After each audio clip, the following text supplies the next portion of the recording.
Aastakümnete jooksul näeme me edukatena neid ettevõtjaid, kes suudavad oma tegevust kommunikeerida laiemale avalikkusele sotsiaalmeedia kaudu.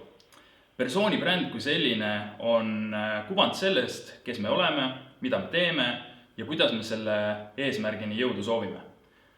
Jeff Bezos, Amazoni asutaja, on öelnud, et persoonibränd on see, kuidas inimesed räägivad sinust siis, kui sind parasjagu ruumis ei viibi. Täna vaatamegi 6 põhjust või 6 võimalust, kuidas sinul oleks võimalik oma isikubrändi ettevõtjana alustada.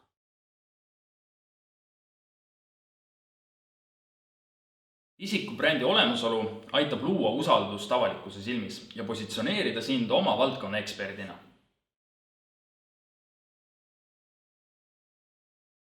Isikubrändi olemasolu aitab sul kergemini meediaväljaannetesse saada. Kui sind tuntakse oma valdkonna eksperdina, siis on suur tõenäosus, et sind kutsutakse esinema kuskile teleintervjuudesse, podcastidesse või kas või kutsutakse konverentsidele esinema.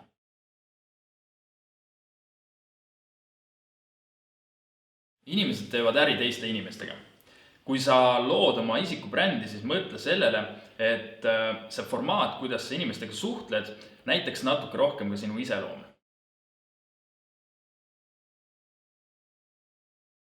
Isikubränd annab sulle võimaluse ligi meelitada ideaalkliente, kellega sa jagad samu tõekspidamisi ja väärtusi.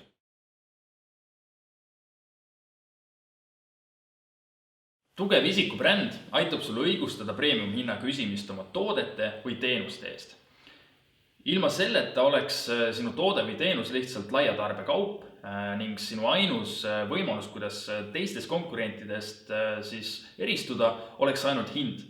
Sa ei taha olla mitte kunagi laiatarbekaup, sa tahaksid, et sinul oleks mingisugune lisandväärtus, mitte ainult odav hind.